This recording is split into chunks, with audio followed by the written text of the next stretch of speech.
Hello குட்டீஸ், இன்னைக்கு நம்ம பார்க்க போகிற story The Monkey and the Sun. One summer afternoon, it was unbearably hot in the jungle. வெயில் காலத்தில் மதியானம் நேரம் இந்த காட்டுக்குள்ளே ரொம்ப சூடாக இருந்திருக்கு. A monkey got very annoyed with the heat. He was continuously sweating. ஒரு குரங்குக்கு தொடர்ந்து வேர்த்துட்டே இருந்ததுனால இந்த சூடுக்கு அவனுக்கு பயங்கர கோவம் வந்துருச்சு. When he couldn't bear it any longer, he jumped off the tree and started yelling at the sun.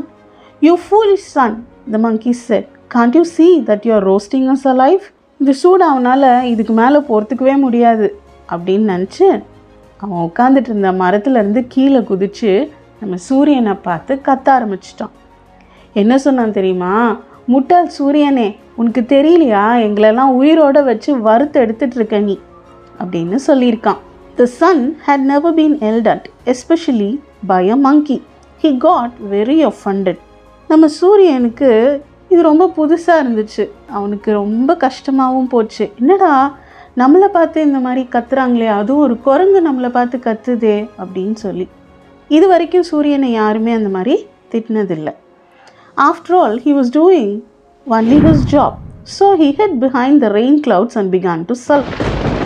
நம்ம வேலையை தானே பார்த்துட்டு இருக்கோம், இருந்தாலும் நம்மளை பார்த்து இப்படி கத்திட்டாங்களே அப்படின்னு ரொம்ப கஷ்டப்பட்டு மழை பொழியிற மேகம், கருமேகம்னு சொல்லுவோம்ல, அந்த மாதிரி கருமேகத்துக்கு பின்னாடி போய் நம்ம சூரியன் மறைய ஆரம்பிச்சிடுச்சு.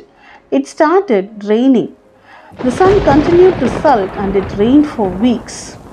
கருமேகங்களுக்கு பின்னாடி சூரியன் போனோன்னே மழை பொழிய ஆரம்பிச்சிருச்சு. இதே மாதிரி வாரக்கணக்காக நம்ம சூரியன் வந்து மேகத்துக்கு பின்னாடியே மறைஞ்சிருந்துச்சான்.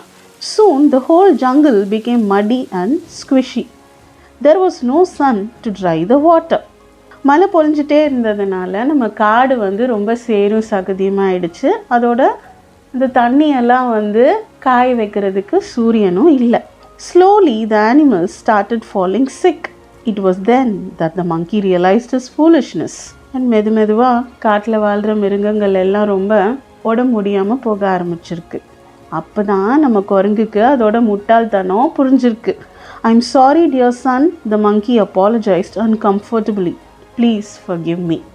இப்போ நம்ம குரங்கு சூரியனை பார்த்து என்னை மன்னிச்சிடுங்க, ப்ளீஸ், தயவு செஞ்சு என்னை மன்னிச்சிடுங்க அப்படின்னு சொல்லிச்சான். The sun began to shine again. Happy days were back. இதுக்கப்புறம் சூரியன் வெளியில் வந்து ரொம்ப பிரகாசமாக ஷைன் ஆக ஆரம்பிச்சிருக்காரு. திரும்பவும் அந்த அழகான சந்தோஷமான நாட்களை அந்த மிருகங்கள் எல்லாம் காட்டுக்குள்ளே வாழ ஆரம்பிச்சிருக்காங்க. இந்த ஸ்டோரியிலேருந்து நமக்கு என்ன மாரல் கிடச்சிச்சு? Let each one do his job. அவங்களோட வேலையை நம்ம அவங்கள பார்க்க விடணும். அவங்கள நம்ம எந்த விதத்துலேயும் தொந்தரவு பண்ணக்கூடாது. இந்த ஸ்டோரி உங்களுக்கு பிடிச்சிருந்துச்சுன்னா லைக் பண்ணுங்கள், உங்கள் ஃப்ரெண்ட்ஸுக்கு ஷேர் பண்ணுங்கள். நெக்ஸ்ட் ஸ்டோரியில் நம்ம மீட் பண்ணலாம். ஸ்டோரி சொல்லட்டுமான்னு நம்மளோட யூடியூப் சேனலை சப்ஸ்கிரைப் பண்ணாதவங்க சப்ஸ்கிரைப் பண்ணி வச்சுக்கோங்க. டாடா.